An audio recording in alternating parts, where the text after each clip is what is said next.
भेजतानी, खाली सब तीन के रउआ देवतानी।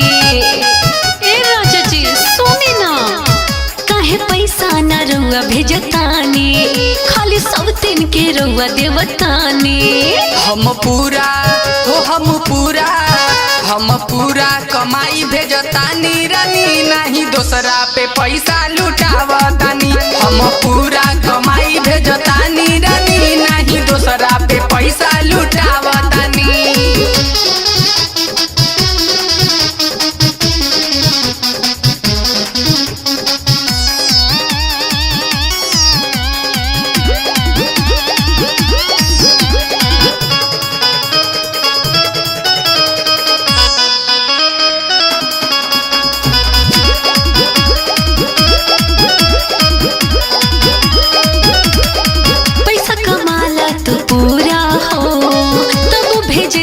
अधूरा हो पहिला सारा बात हम सच हो, काहे ना माने लू गोरी तू बात हो। का करेला सारा पैसा? हाँ पैसा कमाला तू पूरा हो, तब भेजेला अधूरा हो। पहिला सारा बात हम सच हो, काहे माने लू ना गोरी तू बात हो। राजा हमरा के रउआ भुलावतानी, नहीं साफ साफ कुछ बतावतानी। हम पूरा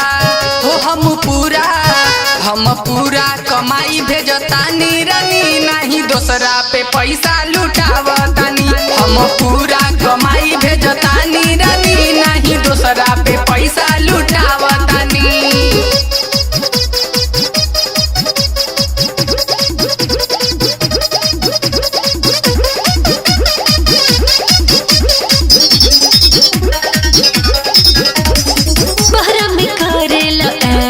हो केहू के देके तू कैश हो, मिले तो रानी तू अब की महीना, भेज देम कुली पैसा साचे कहीना।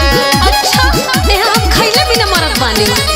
बहरा में करेला ऐश हो, केहू के देके तू कैश हो, मिले तो रानी तू अब की महीना, भेज देम कुली पैसा साचे कहीना। जैसे तैसे हम खर्चा चलावतनी, बबुआ आशीष रिंकू बतावतनी। हम पूरा कमाई भेजतानी रानी, नहीं दोसरा पे पैसा लुटावतानी। हम पूरा